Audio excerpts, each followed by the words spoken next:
American মাছের রান্নাটা ready হয়ে গেল। দেখুন আমার আজ আমি আমেরিকান মাছ করব। আমেরিকান মাছ দেখুন কেটে নিয়েছি, ধুয়ে বেছে পরিষ্কার করে লবণ দিয়েছি। এবার দিয়ে দেবো হলুদ, আর এর সঙ্গে ডিম আছে, চর্বি আছে, সব কিছুই আছে। তো মাছগুলো নুন হলুদ মাখিয়ে আমি ভেজে নেব। তো তেলের উপরে দেখুন আমি মাছগুলো সব দিয়ে দিয়েছি, ভালো করে ভেজে তুলে নেব। তো মাছগুলো আমার ভাজা হয়ে গেছে, তুলে নেব।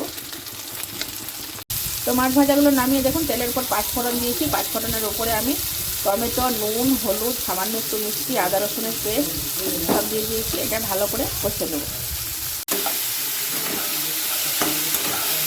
একদম টমেটোটা গলিয়ে নেব কষে। মশলাটার উপরে দেখুন আমি একটু ভাজা গুঁড়ো দিয়ে দিয়েছি। এবার ভালো করে আর একবার নেড়ে চেড়ে জল ঢেলে দেবো। একদম মাছগুলো দিয়ে দিয়েছি, এবার ভালো করে ফুটিয়ে নেব। দেখুন আমি ধনে পাতা দিয়ে রান্নাটা শেষ করলাম। একদম হয়ে গেছে আমার।